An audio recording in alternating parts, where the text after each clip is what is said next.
오늘은 열왕기상 13장입니다. 오늘은 어제에 이어가지고 어제 이제 여로보암이 산당을 짓고 금송아지를 만들어서 거기서 이제 제사를 드리고 그리고 자기도 분향하려고 올라갔다. 이런 내용으로 이제 끝이 났잖아요.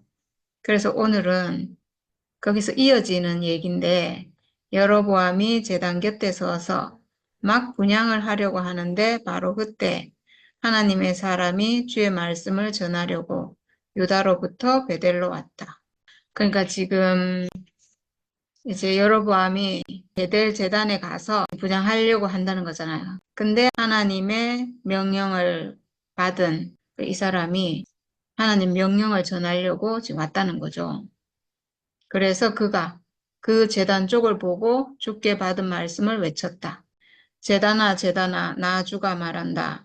다윗의 가문에서 한 아들이 태어난다. 그 이름은 요시야다.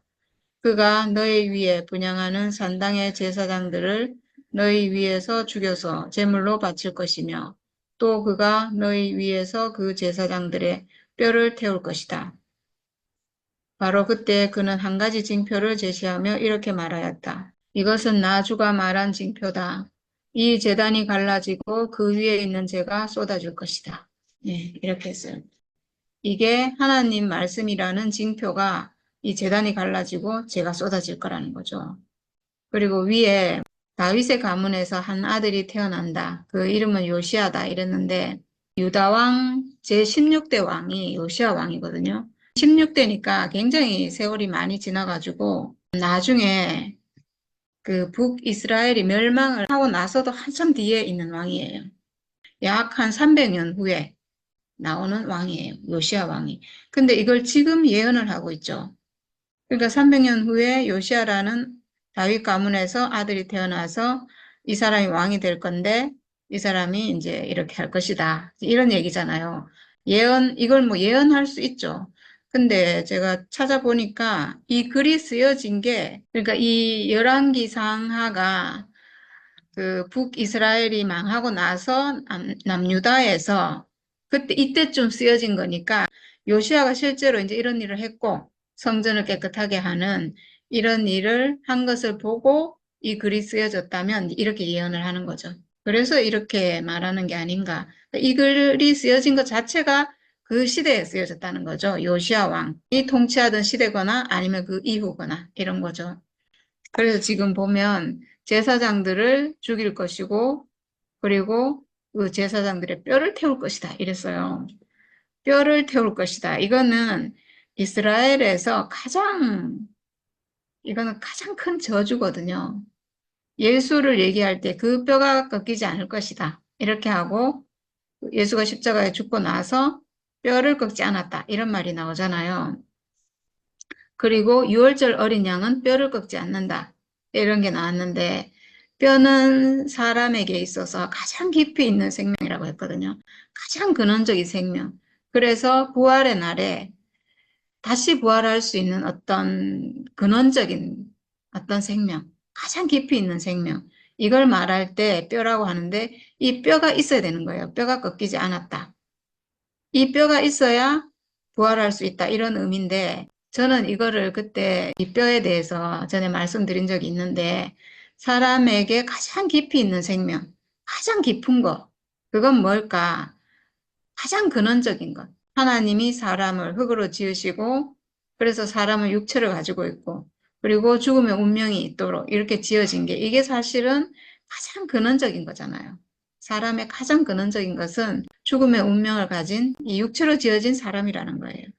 육체의 죽음을 가진 사람이란. 이 사실이 뼈가 아닌가, 사람에게 있는 뼈가 아닌가. 그래서 그 사실로 사람은 부활하거든요. 이 실제로 사람이 흙으로 지어져서 이 육체를 가졌는데 이 육체로 우리는 하나님께 쓰여지거든요. 내 육체로 내가 하나님께 쓰여지는 사람이 되는 것. 그래서 내가 내 삶이 하나님 아들로 회복돼서 사는 이게 부활이에요. 그러니까 우리는 하나님이 지어주신 가장 근원적인 어떤 실체를 가지고 이 사실을 가지고 하나님 아들로 살게 되고 하나님 아들로 회복되죠. 그래서 뼈가 있어야 된다는 거예요. 뼈가 남아 있어야 된다. 그러니까 죽었을지라도 이 뼈가 있어야 된다. 이런 의미인데 이게 이제 구약에서는 다 어떤 상징이고 예표잖아요. 그러니까 마치 뭐와 같으냐 하면 사람이 선악과를 먹고 하나님에 대해서 죽었지만 그렇지만 뼈는 남아 있어야 된다. 사람의 혼이 다 죽었어요. 선악과 먹고 혼이 다 죽고 내가 하나님의 아들인 것을 망각했고 다 떠났는데 그렇지만 하나님이 지어주신 이 육체는 있어야 되고 이 죽음의 운명은 있어야 된다는 거죠. 그래야지 언젠가 내가 예수의 십자가 안에서 회복될 때 하나님 아들로 그 형상으로 회복돼서 부활의 아침을 맞이할 수가 있는 거예요. 그래서 뼈는 꺾여지면 안 되고 여기 지금 뼈를 태울 것이다 이랬는데 완전한 멸망이잖아 이거는. 부활할 길이 없다는 거예요. 그리고 그 징표로 이게 확실한 사실이다. 하나님으로부터 온 말씀이다. 이렇게 하는 징표가 이제 제단이 갈라지고 재가 쏟아진다는 거죠. 그러니까 여로보암 왕이 손을 내밀면서 저자를 잡아라 이렇게 소리쳤는데 그 손이 마비가 되고 그래서 다시 오므릴 수가 없었대요. 그리고 그 하나님의 사람이 얘기한 대로 그 제단은 갈라지고 그 제단으로부터 재가 쏟아져 내렸다. 이렇게 했고 이렇게 되니까 이제 여로보암이 자기 손이 지금 못 움직이잖아요. 그러니까 제발 그대의 주 하나님께 은총을 빌어서 내 손이 회복되도록 기도하여 주시오. 이렇게 하니까 하나님의 사람이 주께 은총을 비니 왕의 손이 회복되어서 예전과 같이 되었다. 이렇게 했어요. 우리가 이 얘기를 들어보면 여로보암이 지은 죄가 엄청 크잖아요. 그러니까 손이 마비됐다고 했는데 그냥 둬도 될 것 같은데 이 여로보암이 금방 뉘우치고 제발 살려주세요 하니까 금방 또 고쳐줬다는 거예요. 뭐 이렇게 안 해도 될 것 같은데 고쳐줬네? 이렇게 생각할 수 있잖아요. 근데 참 신기한 게요. 하나님은 지금 여로보암은 이 육체가 지금 육체를 친 거잖아요. 손이 오그라져서 펼 수 없게 됐고 육체가 문제가 생기면요. 사람은 금방 하나님 앞에 엎드려요. 내가 막 하나님을 거역하고 막 이렇게 하다가도 내 육체에 뭔가 문제가 생겼다. 육체가 뭐 죽게 생겼다든가 뭐 고통이 온다든가 뭐 이러기만 해도 사람은 금방 있잖아요. 하나님 앞에 엎드리고 제발 살려주십시오. 이렇게 하거든요. 사람이 이렇게 해요.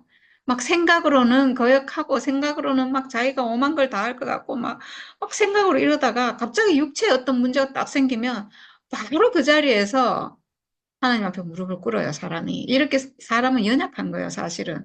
내가 육체가 건강하고 뭐 문제가 없고 뭐 잘 사니까 내가 뭘 다 할 수 있을 것 같고 막 생각으로 거역하고 뭐 별짓을 다 하지만 막상 그렇게 하던 사람도 뭐 말기암 선고를 받는다든가 막 교통사고 나가지고 막 생사가 오락가락하면 모든 게 바로 즉시 그 자리에서 다 끝나거든요. 바로 그 앞에서 하나님 앞에 무릎 꿇고 한 번만 살려주십시오. 이렇게 하게 되잖아요. 그런 것처럼 이 사람이, 여로보암이 지금 그렇게 돼서 하나님 앞에 무릎을 꿇은 거예요. 우리 하나님은 참 신기하게 어떤 거역했던 사람도 이렇게 하나님 앞에 무릎 꿇고 회개하고 잘못을 빌면 바로 용서를 해줘요. 너무 신기한 하나님이에요. 그러니까 뼈가 꺾이지 않는 한, 사람이 육체가 남아있는 한 하나님 앞에 이렇게 돌아와서 잘못을 빌면 우리 하나님은 바로 즉시 용서를 해주는데 우리가 이런 경험을 굉장히 많이 했어요, 사실은. 교회 생활 하면서 우리가 정말 불의한 가운데 행하다가 내 마음이 너무 가난해져서 내가 하나님 앞에 돌아와서 바로 즉시 엎드리면 그 즉시 은혜가 와요. 우리 하나님은 그 자리에 그냥 그러니까 마치 하나님은 당신의 은혜를 약속해 놓은 것 같아요. 사람이 가난한 자리로 돌아가면 그 자리에 그냥 저절로 은혜가 부어지도록 이렇게 그냥 법칙으로 정해 놓은 것 같아요. 그 은혜를 약속해 놓은 것 같아요. 마치 낮은 자리가 있으면 물이 낮은 자리로 흘러가잖아요. 그런 것처럼 하나님의 은혜는 사람이 낮은 자리에 있으면 정말 하나님의 은혜가 안 되는 그 가난한 위치에 있으면 그냥 흘러오도록 이렇게 약속되어 있는 것 같아요. 그러니까 지금 여로보암을 고쳐줬다 했는데 여로보암이 이렇게 역치를 치니까 즉시 하나님 앞에 무릎 꿇고 낮은 자리로 가난한 자리로 가니까 그 자리에서 즉시 고침이 왔다는 거죠. 네, 정말 그런 것 같아요. 사람이 아무리 불의했더라도 돌아오면 하나님의 은혜가 오는 거죠. 그래서 이제 이렇게 고쳐지니까 또 얼마나 감사하겠어요, 여로보암이. 그래서 하나님의 사람에게 이렇게 말하였대요. 나와 함께 집으로 가서 피곤을 풀도록 합시다. 그대에게 선물도 주고 싶소. 이렇게 했는데 이거는 여로보암 진심이에요. 너무 감사해서. 한번 딱 이렇게 육체가 문제가 생겼다가 이렇게 딱 회복되면 진짜 감사하잖아요. 지금은 이 마음이 진심이에요. 좀 지나면 또 거역하고 이렇게 하겠지만 지금 당장은 이거는 자기 정말 고마워서 그렇게 한 거거든요. 근데 하나님의 사람은 왕에게 이렇게 말하였다. 비록 임금님께서 저에게 왕실 재산의 절반을 주신다고 하여도 나는 임금님과 함께 갈 수 없습니다. 이곳에서는 밥도 먹지 않겠으며 물도 마시지 않겠습니다. 주께서 나에게 명하시기를 밥도 먹지 말고 물도 마시지 말고 온 길로 되돌아가지도 말라고 하셨습니다. 네, 이렇게 했는데 그만큼 이 북이스라엘 이 땅이 지금 여로보암이 통치하고 있는 지금 온 땅이 우상을 섬기고 있잖아요. 그러니까 이 땅이 잠시도 있으면 안 되는 하나님의 말씀만 딱 전하고 바로 돌아와야 되는 그런 땅이라는 거죠. 거기에 있다가는 까딱하면 물든다. 이건 마치 우리가 선악과는 조금도 내가 허용해서는 안 되는 거랑 똑같죠. 내 안에 있는 어떤 선악과의 어떤 속성, 선악과의 성분, 선악과가 나에게 침투에 들어오려고 한다. 절대로 용납하면 안 된다는 거죠. 그래서 이 사람은 지금 하나님의 명령을 가지고 갔잖아요. 명령을 전하고 바로 돌아와야 되는 거죠. 근데 오늘 말씀이 좀 되게 특이하거든요. 특이한 내용인데 지금 이렇게 했는 것도 좀 특이하잖아요. 근데 그 뒤에 나오는 내용은 더 특이한데 베델에 이제 늙은 예언자가 있었대요. 그러니까 지금 앞에 나오는 이 선지자는 이 사람은 지금 남쪽에서 유다 땅에서 올라온 하나님의 말씀을 전하려고 올라온 예언자고 지금 여기 있는 사람은 베델에 있는 늙은 예언자니까 이 사람은 북이스라엘에 있는 예언자인 거죠. 그의 아들들 가운데 하나가 와서 그날 베델에서 하나님의 사람이 한 일과 그가 왕에게 말한 내용을 모두 아버지에게 말하였다. 그러니까 지금 아들이 베델에 제사 드리러 간 거기에 지금 참여했다는 얘기죠. 아들이. 우상을 섬기는 그 자리에 이 아들이 갔다는 얘기죠. 그래서 이제 그걸 아버지한테 얘기하니까 아버지가 그가 어느 길로 돌아갔느냐 이렇게 하고 물어서 이제 알려주니까 아버지가 이제 나귀를 준비해라 이렇게 해서 나귀를 타고 그 예언자를 따라갔다는 거예요. 왜 따라갔을까? 네, 이거 우리가 오늘 좀 많이 생각해 봐야 돼요. 왜냐하면 이 사람이 한 행동이 굉장히 이해가 안 되거든요. 왜 따라갔을까? 그리고 하나님의 사람을 뒤쫓아갔다. 마침내 그는 상수리 나무 아래에 앉아있는 하나님의 사람을 보고 물었다. 그대가 유다로부터 온 하나님의 사람이요. 그러자 그가 대답하였다. 그렇습니다. 그는 하나님의 사람에게 말하였다. 함께 우리 집으로 가서 무엇을 좀 잡수시고 가시지요. 하나님의 사람은 대답하였다. 나는 노인 어른과 함께 돌아가서 노인 어른의 집에 들어갈 수 없습니다. 또 이곳에서는 누구와 함께 밥을 먹어도 안 되고 물을 마셔도 안 됩니다. 주께서 나에게 명하시기를 여기에서는 밥도 먹지 말고 물도 마시지 말고 온 길로 되돌아가지도 말라고 하셨습니다. 이렇게 하니까 베델에 있는 그 늙은 예언자가 이렇게 말했다는 거예요. 나도 그대와 같은 예언자요. 주께서 천사를 보내셔서 나에게 말씀하시기를 그대를 내 집으로 데리고 가서 밥도 대접하고 마실 물도 대접하라고 하였소. 그런데 그것은 거짓말이었다. 왜 이 사람은 거짓말로 속였을까? 왜 속여서 왜 이렇게 할까? 굳이. 이해가 안 되죠. 이렇게 해서 하나님의 사람은 이 늙은 예언자와 함께 가서 그의 집에서 밥도 먹고 물도 마셨다. 그들이 이렇게 식탁에 함께 앉아 있는데 주의 말씀이 하나님의 사람을 데려온 그 예언자에게 내렸다. 하나님 말씀이 이 베델에 있는 늙은 예언자에게 임해가지고 이 사람이 지금 하나님 말씀을 하고 있어요. 나 주가 말한다. 너는 주의 말씀을 어기고 내 주 하나님께서 너에게 말씀하신 명령을 지키지 않았다. 너는 주께서 밥도 먹지 말고 물도 마시지 말라고 말씀하신 곳에서 밥도 먹고 물도 마셨다. 그러므로 내 죽음은 내 조상의 무덤에 묻히지 못할 것이다. 네, 이렇게 했어요. 여기 그러고 보니까 거기 가서 밥도 먹지 말고 물도 마시지 말라고 이렇게 했는데 이렇게 한 이유를 알겠네요. 지금 이 북이스라엘 이 땅은 완전 선악과가 지금 만연한 땅이잖아요. 말하자면 사탄이 지배하는 땅. 그러니까 우상을 섬기는 땅인데 여기는 완전히 사탄이 통치하는 땅이고 선악과 양식밖에 없는 곳이잖아요. 그러니까 여기서 물도 마시면 안 되고 양식도 먹으면 안 되는 게 맞네요. 거기 가서 그 양식을 먹으면 안 되는 거죠. 선악과 양식을 먹으면 안 되는 거죠. 그러면 죽겠죠.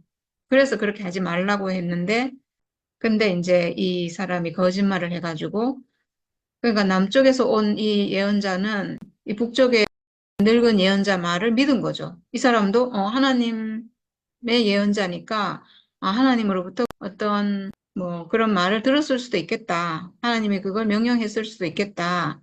그래서 그 집에 가서 같이 밥도 먹고 물도 마시고 이렇게 했다는 거죠. 근데 하나님 말씀이 임해서 이제 이 사람에게 하나님 말씀을 지키지 않았기 때문에 너는 죽을 것이다. 그리고 내 죽음은 네 조상의 무덤에 묻히지 못할 것이다. 이렇게 했어요. 이거는 조상의 무덤에 묻히지 못한다. 이거는 이스라엘에서 엄청난 저주의 말이죠. 모든 사람은 죽어서 조상의 묘에 함께 묻히기를 바라거든요. 내가 조상에게로 돌아갔다. 이렇게 되길 바라는 거예요. 이거는 마치 뭐와 같으냐 하면 우리의 조상은 누구겠어요? 우리의 조상은 예수님이죠. 우리의 근원은 예수님이고 우리가 태어난 것도 예수의 십자가고 그러니까 마치 우리가 죽어서 예수와 함께 장사되고 싶은 거랑 마찬가지로 이 사람들은 자기 조상과 함께 묻히고 싶은 거예요. 묻혀야 되는 거예요. 이게 축복인 거예요. 조상의 무덤에 묻혀야 되는데 지금 조상의 무덤에 묻히지 못할 것이다. 이렇게 해서 이게 이제 벌인 거죠. 하나님 말씀을 어긴 벌이에요. 그러니까 이게 다 어떤 상징적인 의미가 있는데 조상의 무덤에 묻힐 것이다. 우리가 예수의 죽음에 묻힐 것이다. 예수의 죽음에 묻히는 그 자리가 부활하는 자리예요. 부활이 있을 것이다. 이거잖아요. 그러니까 이 사람도 지금 조상의 무덤에 묻히면 그 죽음에 포함돼서 예수의 십자가를 상징하는 그 죽음이잖아요. 막벨라 굴 이러면 하나님께 선택받고 부름받고 다루심을 받은 그 사람이니까 예수의 예표거든요, 다. 그래서 거기에 묻힌 사람은 예수의 죽음 안에 함께 묻힌 사람들이에요. 결국은 그 죽음 안에서 부활이 있는 그 죽음 안에 함께 묻힌다. 이런 의미니까 굉장히 중요한 거죠. 근데 거기에 묻히지 못한다, 부활하지 못한다. 이런 말이니까 엄청난 저주의 말인 거죠. 그러니까 이 늙은 예언자는 왜 이렇게 했을까? 이렇게 될 줄 알았거든요, 이 사람은. 지금 거짓말 했잖아요, 자기가. 거짓말해서 이 남쪽에서 온 이 예언자는 자기는 선의로 이 말을 믿고 따라가서 이렇게 같이 했는데 같은 예언자라고 그래도 얼마나 또 반갑겠어요. 그래서 믿고 그렇게 했는데, 근데 이 사람은 지금 하나님 말씀을 어긴 게 돼가지고 결국 죽게 됐잖아요. 그 왜 이렇게 했을까? 정말 이해가 안 되죠. 이해 안 돼요. 어떤 악의를 가지고 한 것 같진 않거든요. 이 남쪽에서 온 예언자가 뭐 자기 땅에 와가지고 자기 왕을 뭐 저주하고 그리고 자기 나라를 저주했기 때문에 내가 이놈을 골탕 먹여야 되겠다. 이렇게 해서 거짓말로 불러가지고 뭐 일부러 괴롭히려고 그렇게 한 것 같지가 않아요. 근데 이렇게 했어요. 왜 이렇게 했을까? 좀 이상하죠. 저도 되게 이해가 안 됐어요.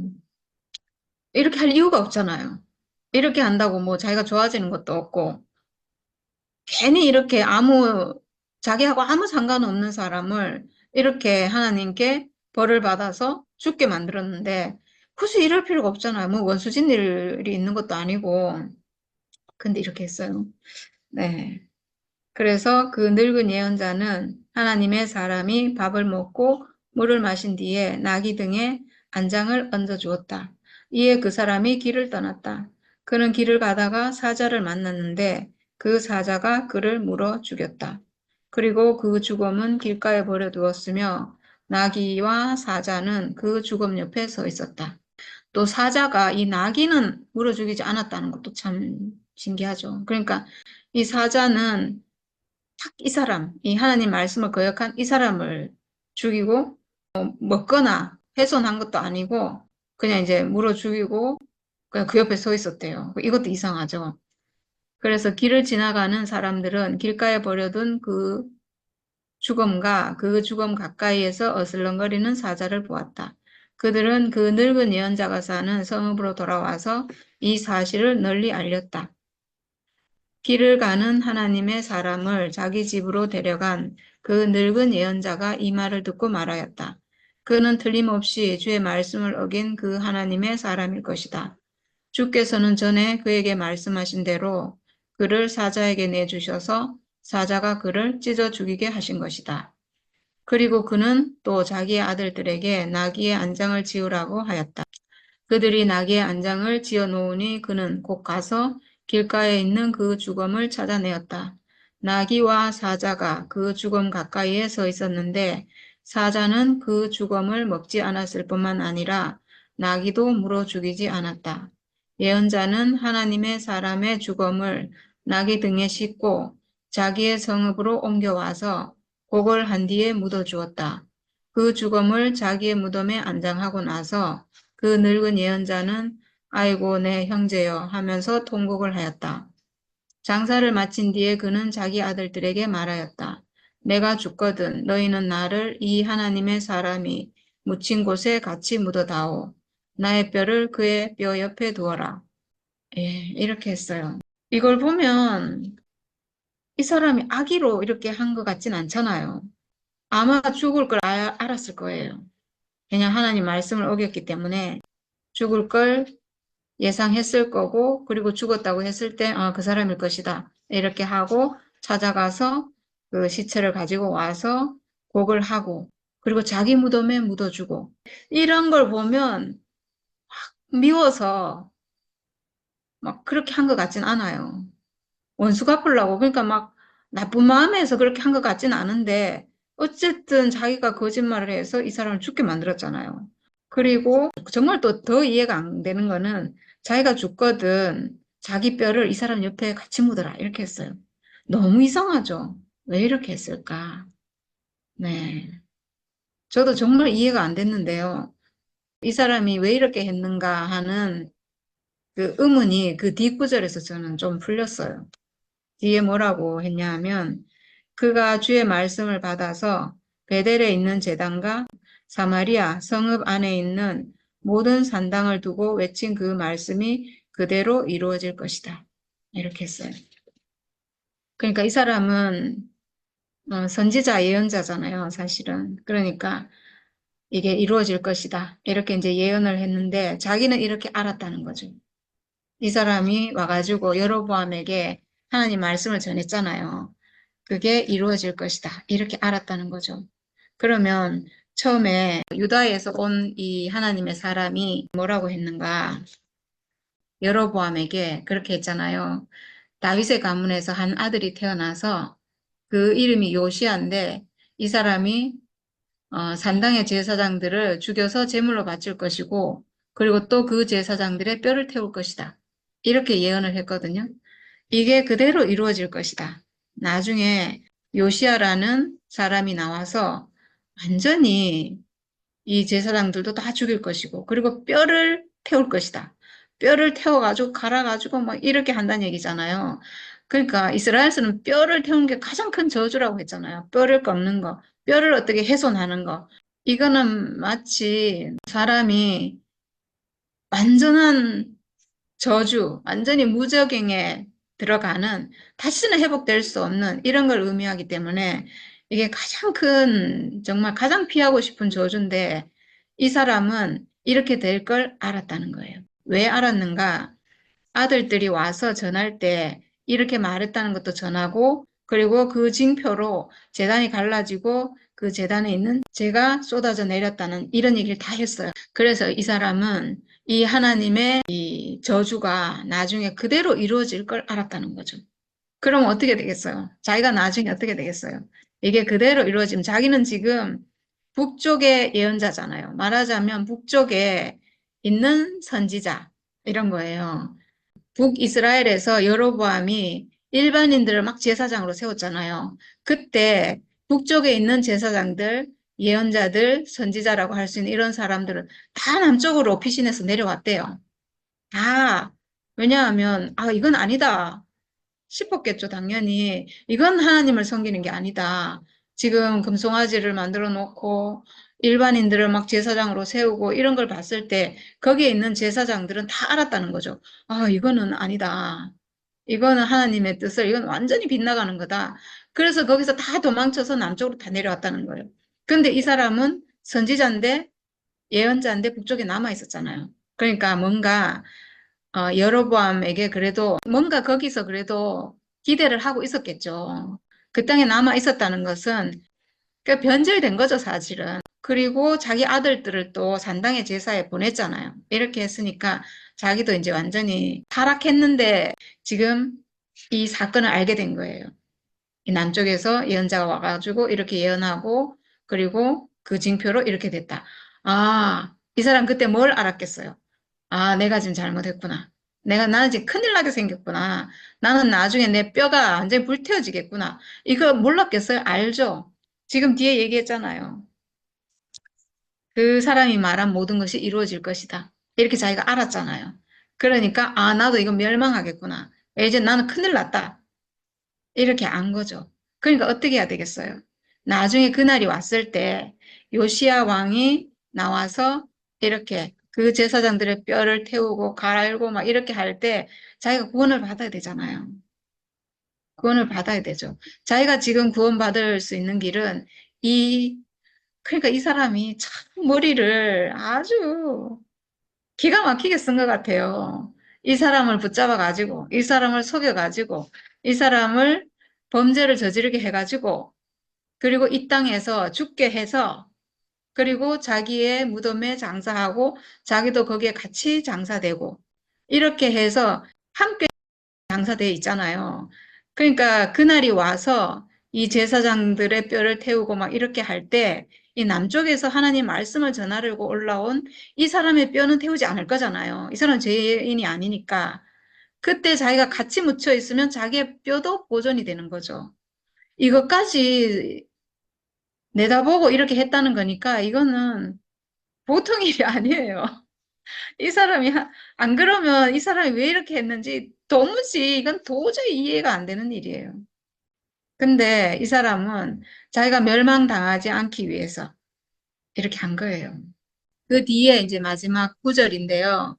여로보암의 죄가 다시 나오는데 이런 일이 생긴 뒤에도 여로보암은 여전히 그 악한 길에서 돌아서지 아니하고 오히려 일반 백성 가운데서 원하는 사람은 누구든지 산당의 제사장으로 임명하였다.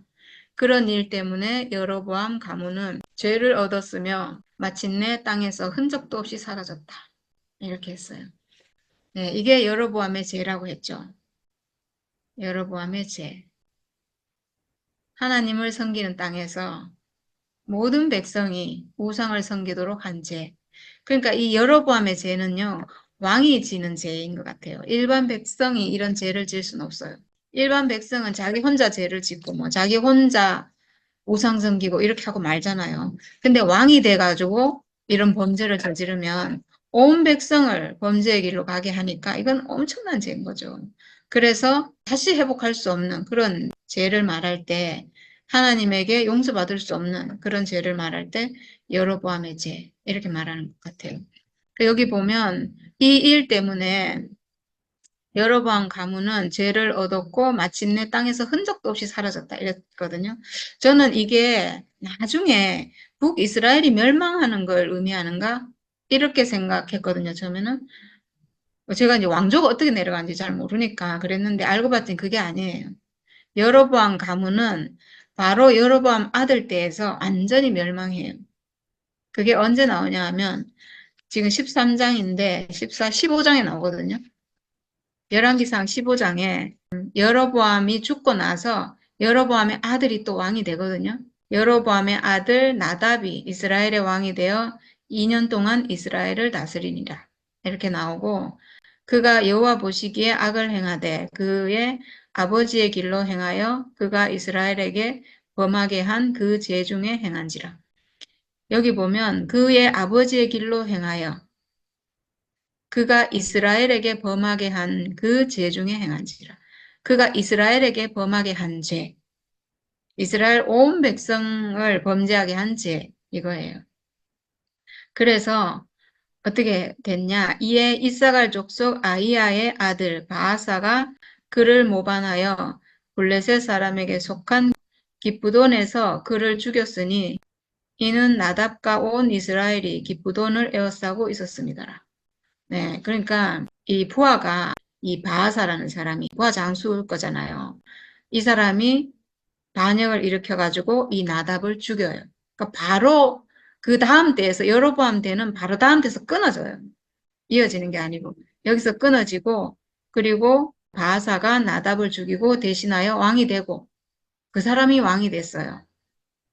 그러니까 유다 왕조는 다윗의 후손으로 쭉 이어지는데 지금 북이스라엘은 바로 즉시 여로보암 가문은 끊어지고 다른 가문으로 넘어가요. 왕이 될 때 여로보암의 온 집을 쳐서 생명 있는 자를 한 사람도 남기지 아니하고 다 멸하였는데 네, 완전히 멸하였다고 했죠. 마지막 구절에 마침내 땅에서 흔적도 없이 사라졌다. 그게 지금 바로 15장에서 바로 이루어져요.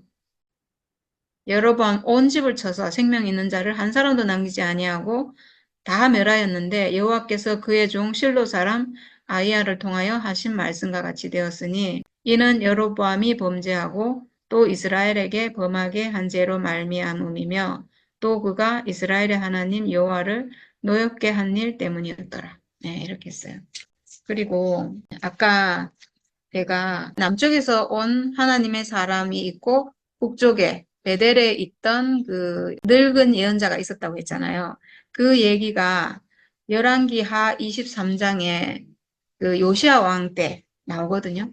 요시야 왕의 얘기가 쭉 나오면서 요시야 왕이 산당들을 헐고 제사장들을 죽이고 막 그러니까 이 사람이 모든 산당을 다 없애고 완전히 우상 숭배를 온 이스라엘에서 완전히 없애버린 유일한 왕이 이 요시야 왕이래요. 북이스라엘에 있는 모든 산당을 없애고 남유다에 있는 모든 산당도 다 없애고 모든 이방 신상도 완전히 다 부셔버리고 이 사람이 전 이스라엘에서 완전히 깨끗하게 했어요.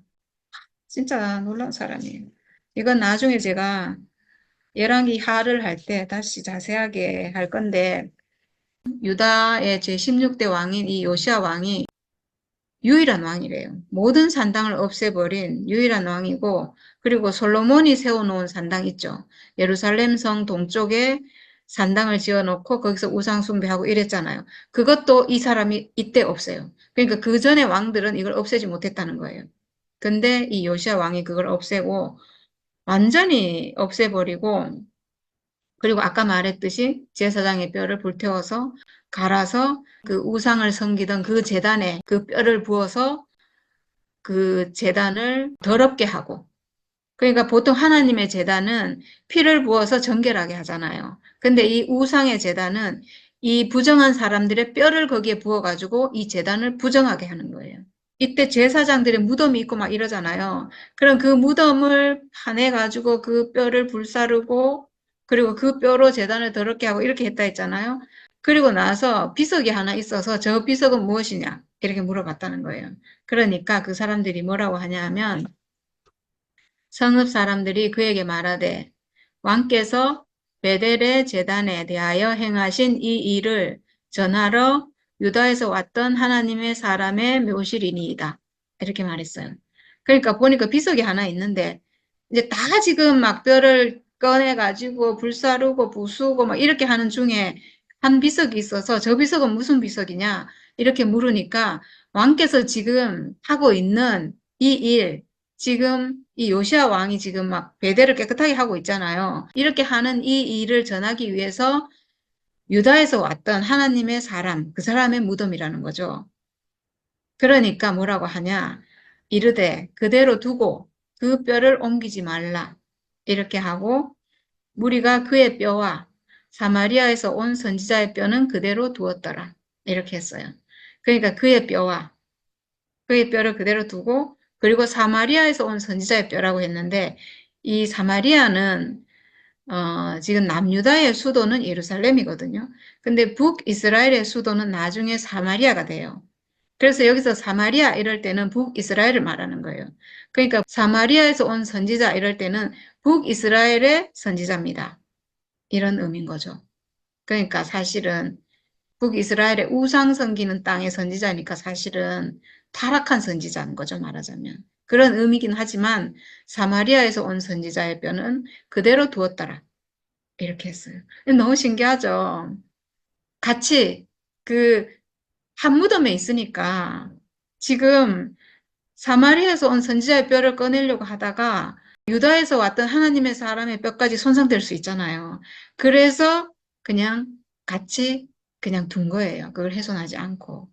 그러니까 결국은 이 북쪽에 있던 그 늙은 예언자, 그 사람이 의도한 대로 모르겠어요. 예언자니까 이것까지 예언해서 그렇게 했는지 모르겠지만 그래서 자기가 그렇게 한 대로 자기는 구원을 받았어요. 어쨌든 이 남쪽에서 온 선지자를 자기가 계략을 써가지고 죽게 만들고 그리고 거기서 죽어서 거기서 무덤을 만들고 자기도 그 무덤에 묻히고 이렇게 해가지고 결국은 자기는 이 심판의 날에 자기는 멸망당하지 않고 어쨌든 그 뼈는 살아남은 거예요. 결국은 뼈가 살아남았다는 것은 구원이 될 수 있는 어떤 생명이 지금 남아있다 이런 뜻이잖아요. 뼈가 손상되지 않았다. 하나님이 사람에게 주신 가장 깊은 생명, 그건 남아있다. 그래서 언젠가 하나님의 날에 구원을 받을 수 있다. 그래서 사람은 하나님이 지어주신 이 육체를 가지고 죽음의 운명 가진 이 육체가 있는 한 사람은 구원받을 수 있는 거예요. 왜냐하면 이 사람 자체가 육체를 가지고 살아있는 이 자체가 하나님이 쓰시는 하나님의 형상, 하나님 받으시는 재물이기 때문에 사람은 죽음의 운명을 가졌잖아요. 이 죽음의 운명 자체가 하나님 받으시는 그 피기 때문에 이게 필요해서, 이 피가 필요해서, 이 죽음의 운명이 필요해서 하나님이 사람을 이렇게 지으셨기 때문에 내가 이걸 가지고 있는 한 나는 구원될 길이 있는 거예요. 그래서 모든 사람은 선악과에 속았지만 그렇지만 사람은 구원의 길이 열려 있다는 거죠. 그리고 예수의 십자가를 통해서 그 문은 누구도 예외 없이 누구든지 구원받을 수 있도록 완전히 활짝 열렸어요. 새 예루살렘 성이 사방에 12진주문이 완전히 활짝 열려 있다고 하는 것처럼 모든 사람이 구원받을 수 있도록 완전히 활짝 열렸어요. 네.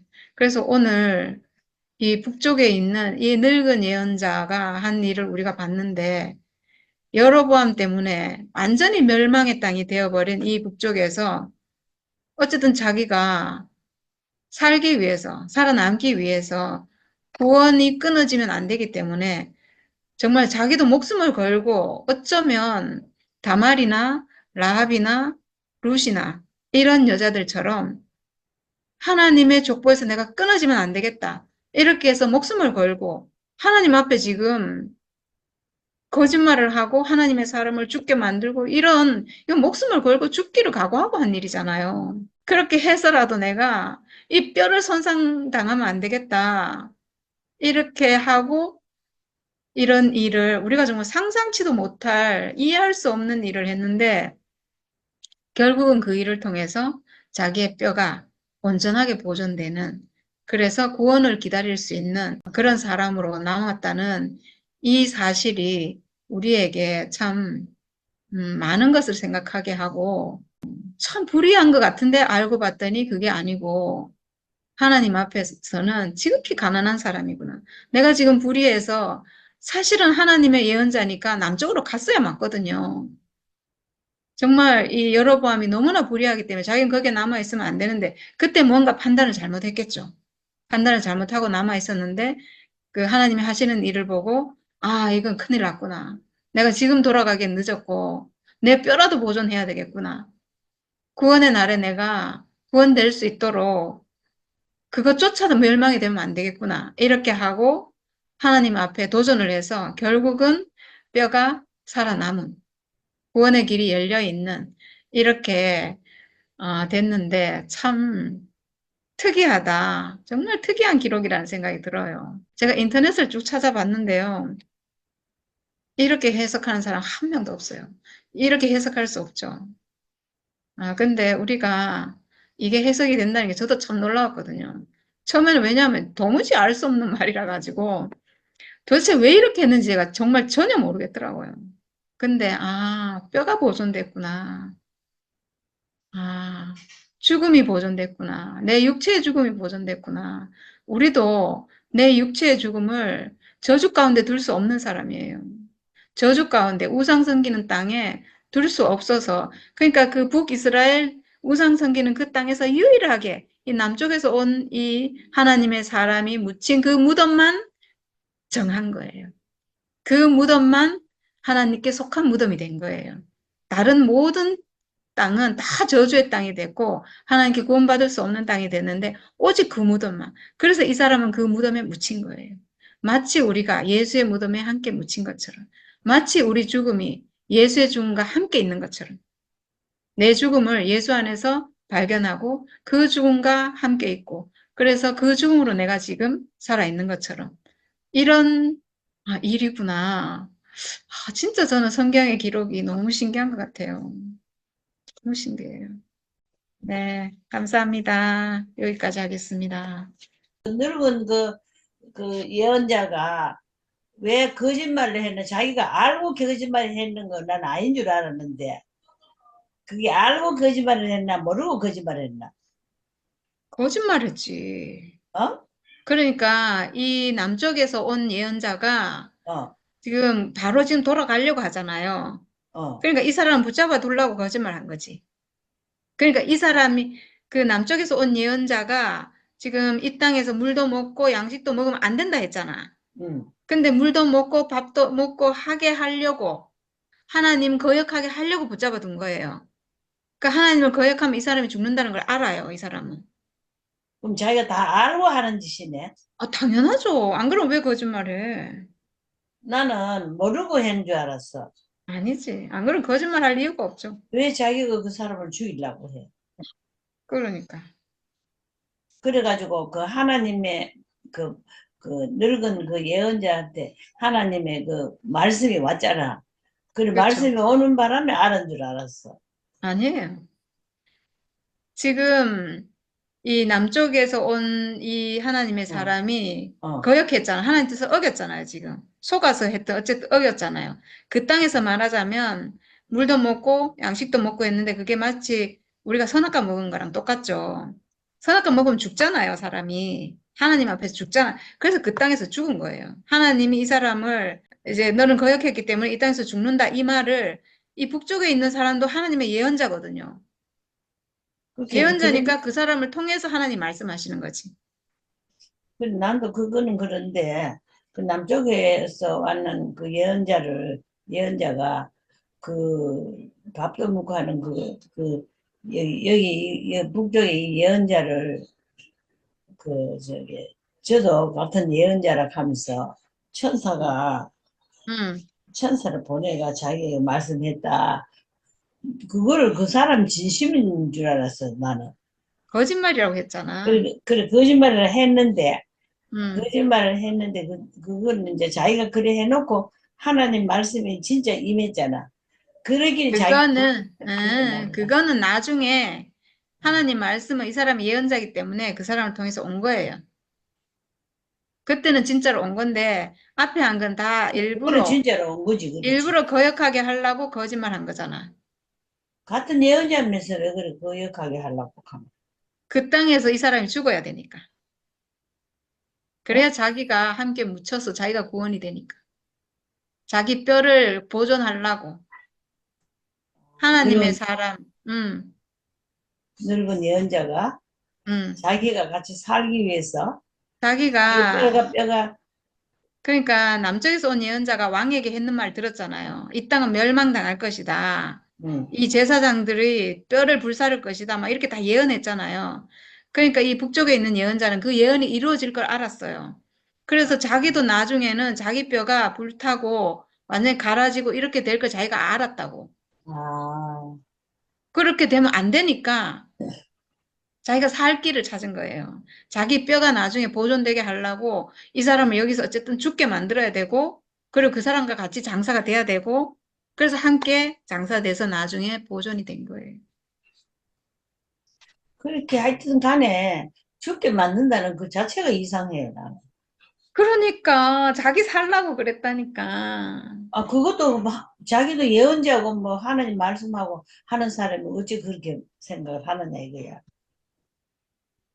그러니까 지금 이거는 잘했냐 못했냐 이걸 따질 게 아니에요. 마치 하나님이 그 다말이 시아버지와 상관해가지고 아들을 가졌잖아요. 여기에 대해서 하나님이 잘했다 못했다 이렇게 안 해요. 왜냐하면 목숨을 걸고 살기 위해서 지금 도전한 거거든요. 이 사람도 자기가 멸망 안 당하기 위해서 도전한 거예요. 목숨을 걸고 하나님 앞에. 지금 이렇게 했으면 사실은 거짓말 했고 하나님 앞에 범죄한 거잖아요. 그럼 하나님 이 사람 자기 죽일 수 있어요.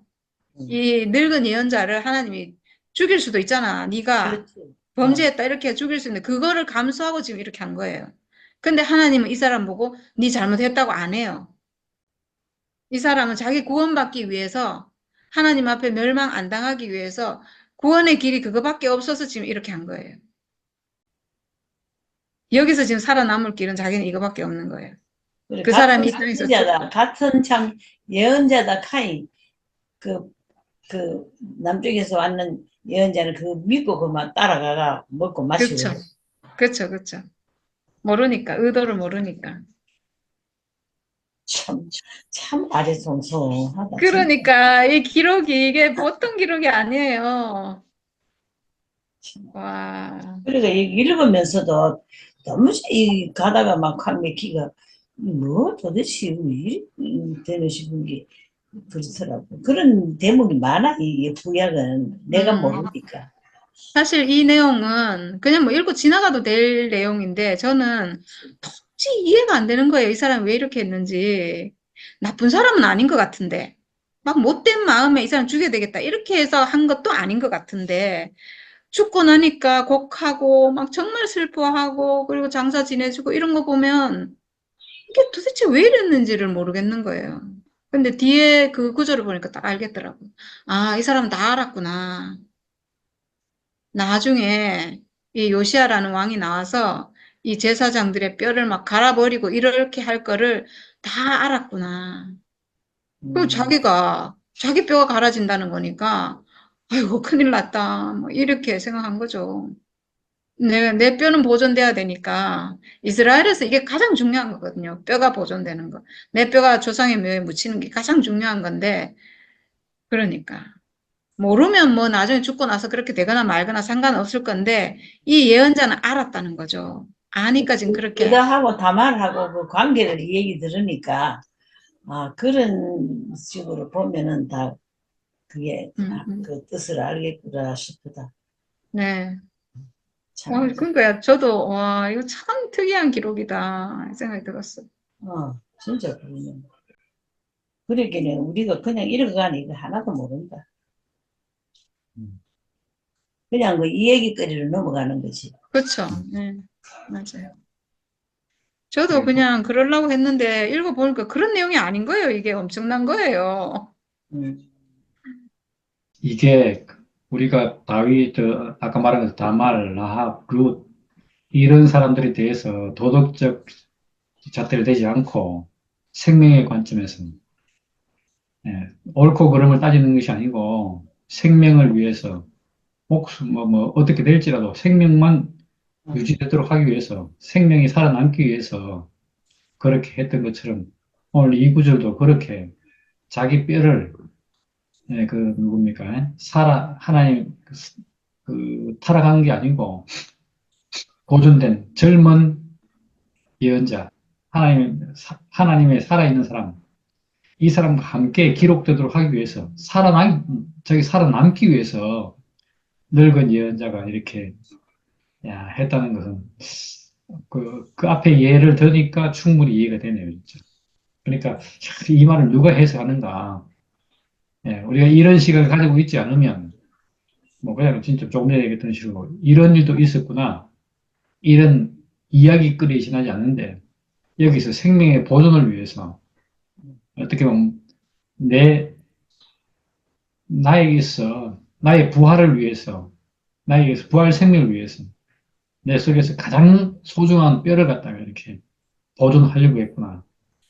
예, 이게 이제 말하자면 그 누굽니까? 이 야곱이 예? 장자권을 소중히 여겨서 그렇지. 예, 이 그 팥죽을 형들로부터 장자권을 사고 또 그 장자권을 갖다가 자기를 얻기 위해서 막 떠나고 온갖 고생을 다 하잖아요. 예, 그런 것처럼 예, 이 사람도 지금 중시 여기는 것을 자기 뼈, 예, 이게 부활을 해야 하기 때문에 부활을 소중히 여기는 마음에서 하지만 하나님께 쓰이는 사람이 되기 위해서 지금 이렇게 상징적으로 이 뼈를 상징해서 소중히 여기는 야, 그런 마음으로 딱 보이니까 이거는 온갖 술수를 다해서라도 뼈는 보존되어야 되잖아요. 그러니까 이게 술수가 중요한 게 아니고 거짓말하는 게 중요한 게 아니고 이 늙은 예언자한테는 중요한 게 내 뼈가 보존되느냐 안 되느냐 이게 중요한 거예요. 야, 그러니까 우리도 마찬가지로 그러면서 보면 내가 뭐 세상적으로 욕 먹느냐 안 먹느냐 이 문제가 아니고 내가 말하자면 하나님의 그 말하면 생명책에 기록되느냐 안 되느냐 이게 중요하다는 거죠. 우리 생각할 때는 뭐 우리가 아유 내가 총명해야 하나님 말씀을 알아듣지. 총명하지 않아도 총명한 사람들과 함께 있어서 어떻게 하든지 내가 하나님의 생명책에 내 이름이 기록돼야 되겠다. 이렇게 마음먹는 사람은 남들로부터 비난도 뭐 감수하고, 뭣도 감수하고, 다 감수하고 있게 되잖아요. 그런데 이제 뭐 말하자면 나는 남들로부터 싫은 소리 들으면 안 돼. 남들로부터 칭찬을 받아야 돼. 이러면 칭찬받기 위해서 뭐 다 파는 거잖아요. 선악과를 그래서 먹게 되는 거잖아요. 우리가 선악과를 먹게 되는 게 다 보면 뭔가 나를 위하고, 내 목숨을 위하고, 내가 보존되고, 누구로부터 칭찬받아야 되고, 이런 것 때문에 선악과를 먹게 되는 것 같아요.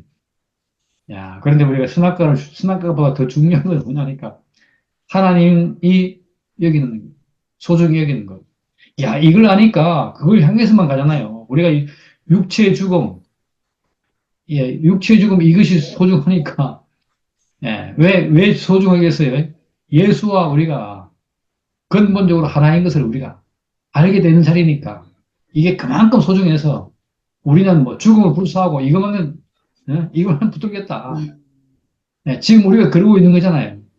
지금 교회 사람들 보면 왜 교회 가냐 물으면 그 사람도 많고 또 대국에 사람이 많고 뭐 어떻고 해서 그거 한다 이러는데 이 사람들에게 중요한 것은 자기가 거기서 끼어서 살아남기 위해서 하는 것이 중요하지. 예, 하나님이 사람에게 뭘 하려고 했던가. 예, 사실 이 목사님이 우리에게 주려고 했던 게 뭔가. 이런 것들은 관심이 없다니까요. 그러니까 우리가 참 이렇게 보면 오늘 뼈로 상징되는 이 본질, 이걸 우리가 딱 잡고 있다는 것이, 야, 그래서 이 늙은 이 예언자는 남쪽에서 온 젊은 예언자에게 이 사람의 뼈라도 잡아야 되겠다. 뼈라도 함께 있어야 되겠다. 이런 절박한 마음으로 자기가 지금 북쪽에서는 온통 다 말한 그대로 죄악의 땅인데 그 가운데서 이 진실된 뼈, 이 뼈라도 같이 있어야겠다. 이래서 이 사람을 갖다가 속여서 죽게 만들고 자기도 그 뼈 옆에 묻어달라고 그랬다는 거예요. 그러니까. 얼마나 이 뼈가 소중했으면 같이 있었으면 이 뼈를 갖다 이렇게 예, 소중히 여기고 뼈를 갖다 이렇게 뼈라도 같이 있기를 원하는 거죠. 네, 그거잖아요, 그거. 야, 그런 의미에서 의미가 있네요, 진짜. 그냥 뭐 한 이야기가 아니고 우리들에게 이게 생명이 되어서 나타나는 그런 말이 되는 거죠. 오늘 진짜 이거 뭐 나도 앞에 막 말이 자꾸 헷갈리고 뭐 하나님의 사람 했다가 뭐 예언적 했어 또 뭐 선지자 그랬다가 뭐 남쪽에서 오고 뭐 젊고 늙고 뭐 아이고 헷갈려 복잡하네 이랬는데 마지막에 딱 이렇게 보니까 내용이 그 내용이 이 늙은 예언자는 그 땅이 이미 죄악이 가득한 선악과 생명의 땅이잖아요. 그런데 그 중에서 누가 왔는가? 하나님의 말씀하러 온 젊은 예언자, 남쪽에서 온 예언자가 있었는가? 이 예언자는 말 그대로 생명에서 있는 사람이잖아요. 지금 우리로 말하면 예수님, 그리스도. 있는데 그리스도와 함께, 뼈라도 함께 있고 싶어. 이런 뜻에서 그리스도를 이 땅에 묶어 두었던 거죠. 그래서 그와 함께 있어서 예, 그가 기억될 때, 뒷날, 뭐, 아까 보니 요시야 왕이 기억할 때, 그와 함께 나도 있었다. 예, 내 뼈라도 그렇게 같이 있어. 그렇게 기억되길 원한다. 이런 절박한 마음으로 이렇게 올, 그를, 그 젊은 예언자를 붙잡아 두었고, 물도 주고, 뭐, 밥도 먹이를 했고, 하나님의 예언을 갖다가 이렇게, 하나님의 명령을 어길 만큼, 뭐, 거짓말을 했어라도 하나님의 명령을, 거짓말을 했어라도 함께 있고 싶은, 예, 그 절박한 마음을 오늘 이렇게 표현하는데, 얼마나 이것이, 진짜, 우리가 진짜 생명만 붙잡고 지금 여기까지 온 것처럼, 예, 그렇게 절박한 마음으로 보여서, 예, 은혜가 되는 밤이네요. 예, 우리가 지금 그러고 있잖아요. 예, 예. 사실 사람에게 필요한 것은 어쩌면 뼈보다는 살이고, 어쩌면 피고, 이런 걸 보면, 피는 좀 그렇게 살인데, 예, 근데 이 사람에게서 이 뼈만 붙잡았다. 본질만 붙잡았다. 그래 보니까, 야, 이게 좀 시사하는 바가 크네요. 예, 사람들이 뭐, 좋기는 살이 좋죠. 그리고 우리가 사람들끼리 친하는 게 좋죠. 하나님은 모르고, 본질은 눈에 안 보이잖아요. 드러난 사람들끼리 잘 살면, 그게 우리가 세상 사는 맛인데, 예, 그 맛으로 생각할 수 있는데, 그러다 보면, 예, 본질을 놓치고, 하나님에 대해서 소홀하게 되고, 예, 그러기가 쉬운 거. 예, 그 가운데서 오늘 이 사건을 통해서 우리에게 본질이 얼마나 소중하고 가치 있는지를 딱 명백하게 보여주니까, 야, 너무 이렇게, 야, 참, 나도 죽어서 내 뼈를 그 곁에다가 묻어달라. 야, 이 유언이 막 명언이네, 명언. 나는 죽을서라도, 그리스도와 함께 있고 싶습니다. 내 목숨이 다 해도 누굽니까? 예수 그리스도 옆에 묻히기를 원합니다. 네, 뭐, 누굽니까? 루시 그런 얘기 하잖아요. 그죠? 네, 어머니 가는 곳에 나도 함께 가고, 어머니 백성이 내 백성이 되고, 내가 죽어서 어린이와 함께 묻히기를 원합니다. 야, 이런 고백처럼 오늘 여기서도 그런 면을 보니까 얼마나 이렇게, 네, 감동적인 얘기인지 오늘 그런 시간이 되어서, 네, 감사합니다. 아멘. 아이고, 풍성하네요. 음, 아유, 진짜 오늘 참 이거 뼈에 대해서 참 새삼스럽게 안 해. 네. 나는 뼈가 이렇게 중요하게 생각을 안 했는데, 음, 그 예수가 그 뼈를 꺾지 않았다 하는 그 말이 생각이 나는데, 음, 왜 이 뼈에 그렇게 귀하게 말을 했는지, 이걸 내가 생각도 안 해봤어, 사실은. 그 사람이 육체가 죽으면 다 뭐 뼈나 뭐 살이나 다. 근데 하기야 뭐, 그 뼈가 전부 다 살이 붙다가 구사가 음, 됐다. 뭐 그런 그렇죠. 말도 있는데 오늘 저녁 가만 생각을 해보니까 이 뼈가 참 그러네.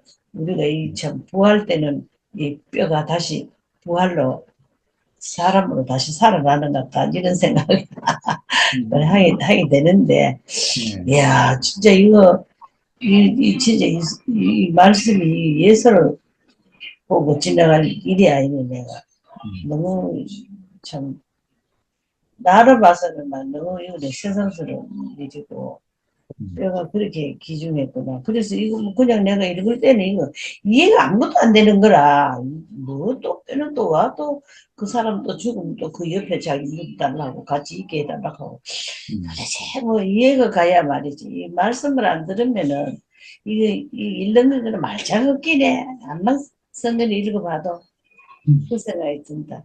그래서 아이고 참 그 오늘 참 이 뼈가 얼마나 귀중하고 우리의 참 생명의 근원이구나 이 생각을 하게 되는데 결국은 이거 뼈를 말하지만 우리의 몸을 말하는 거구나 음, 이래서 그렇죠. 아 참 우리가 하나님 앞에 이 몸을 우리가 이 노아의 방주에서도 그 몸이 구원이 돼야 되지 뭐 딴 거 있나 사실 근데 이 음, 몸이 얼마나 귀중하노 몸이 있어야 뭐 안에 뼈가 있는 거지 음, 그래서 이 몸이 이 뼈를 보증, 보호하는 거 해야 되는. 그렇듯이 이 생명이 바로 생명의 근원이 거기 있구나 하는 생각이 들고 아멘. 그 마지막 때 그 뼈가 이 다 부활을 한다 이 말이 좀 내가 또 의문이 생기는 거라. 그래 마지막 때에는 부활을 한다. 이거는 이제 그 하나님의 사람이 그 뼈로 인해서 자기가 구원 받으려 했는 것처럼 우리의 죽어도 이 뼈가 그냥 묻힌 게 아니고 이 뼈가 얼마나 하나님에서 보존되는 그 뼈구나 그 생명으로 그런 생각이 드는데 아니 참 너무 몰랐는 거라. 이거 뭐 그렇게 수십 년을 뭐 우리가 참 듣고 이리 해도 순결이는 잘 들어가 알았는지 몰라도 너무나 아무도 몰랐어. 이래서 내가 모르는 줄 알아.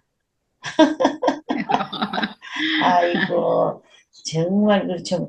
이제 이 성경을 좀 이제 그런 생각을 하고 보면은 그 참 다말도 참 그거 우리가 이 세상 상식으로는 이해가 안 가는 거거든. 이거 시아버지하고 상관을 한다는 게 이게 말이 되나? 참 어제 일이 싶은데 거기서 참 그 완전 하나님의 그 뭐랄까 그 생명을 보존하는 그런 그게 됐다는 게 오늘 전부 그게 새삼스럽게 전부 생각이 드네. 이 아이고 참 오늘 너무 감사합니다. 어쨌든 간에 우리 생명이 이 정말 알아야 되겠네. 정말 교회가 지금 이렇게 분열이 돼서 하지만 참 뭐가 마지막 이게 이 우리 부활의 아침을 맞이할 때는 이거 어떻게 우리가 참 이 몸이 보존돼야 하나 이 몸이 너무 하나님 앞에 기중하구나. 이래서 하나님이 사람을 창조하였는데 그 자기 형상으로 지었다. 하나님이 괜히 형상으로 지었겠나. 이 몸이 얼마나 하나님의 우리가 기중하다는 걸 새삼스럽게 오늘 알게 됐어. 너무 감사합니다. 아멘. 아멘. 주님 찬양합니다. 아멘. 야 참네 기가 차네 참말로. 정말 난 너무 몰랐어. 와 참. 구약을 지금 이렇게 우리 많이 왔잖아. 지금 11개까지 네. 왔는데 그렇게 해도 나는 뭐 전에 옛날에 목사님한테 이렇게 들어도 목사님이 또 그 뼈에 대해서 또 뭐 그렇게 말을 했는지 안 했는지 나는 몰라. 그런데 참 이렇게 귀중하다는 거는 모르는데 그 예수의 뼈를 꺾지 않았다 하는 거 그 말을 크게 써놨길래 이상하다. 그게 꺾으면 또 어떻고 안 꺾으면 어떻고 또 이런 생각도 해갖고 그런데 참 우리가 참 하는 앞에 참 이 생명에 이게 참 근원이 되는 자리네 이 생명에. 그렇죠. 그래서 참 그 여러모로 참 신기하고 하나님의 이 능력을 다시 또 생각하게 되고 그러네. 감사합니다. 아멘. 그러니까 남쪽에서 온 하나님의 사람과 북쪽에 있는 늙은 예언자 이렇게 돼 있는데 하나님은 남쪽에서 온 하나님의 사람은 하나님 말씀을 어겨가지고 죽였잖아요. 근데 북쪽에 있는 이 사람은 거짓말을 하고 진짜 나쁜 짓 했는데 이 사람 벌했다는 얘기가 없거든요. 이 사람은 예, 왜 그러냐 하면 하나님 보시기에 이 사람 의로운 거예요. 다말이 의롭듯이 왜냐하면 이 사람이 지금 맞다. 이런 일을 했지만 이 사람은 하나님이 내 인생에서 가장 중요합니다. 이런 말이에요, 사실은. 이 맞네. 사람이 한 행동은 나는 하나님에게서 내가 죽더라도 나는 하나님에게서 끊어지면 안 된다. 이거거든요.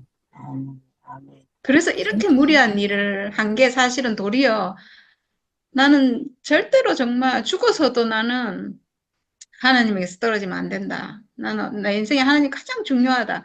이 말이니까 하나님 어떻게 이 사람을 버려요? 다말도 이 하나님의 대를 잇는 거잖아요. 맞아. 야곱도 장자권, 하나님의 장자권이 가장 중요하다. 내 인생에 하나님이 가장 중요하다. 지금 이렇게 한 거기 때문에 이 사람한테 잘잘못을 따지지 않아요. 하나님 앞에 의로운 거죠. 하나님 앞에 어렵고 불리한 거 이거 이제 우리 인생이 잘 모른다 사실. 아이고 오늘 참 너무 귀한 말씀으로 이렇게 하게 해줘서 고맙습니다. 감사합니다. 감사합니다. 아멘. 우리 언니 너무 진짜 놀라워요. 아이고, 어떻게 이거 이렇게 뭐, 청명한 하늘인지. 아이고, 참말로, 어째 이래, 참, 이런 자리까지 알게 되고 보게 되는지 난 모르겠네, 정말. 이게 진짜. 내가, 그러니까, 믿는다 해도 너무 엉터리인 거라. 아니에요, 언니. 저도 오늘 이 그래도 말씀 처음에 읽었을 때 모르고, 그 다음에 이제 또 자세히 읽어보고, 이렇게 하면서 제가 알아진 거지. 저도 몰랐어요.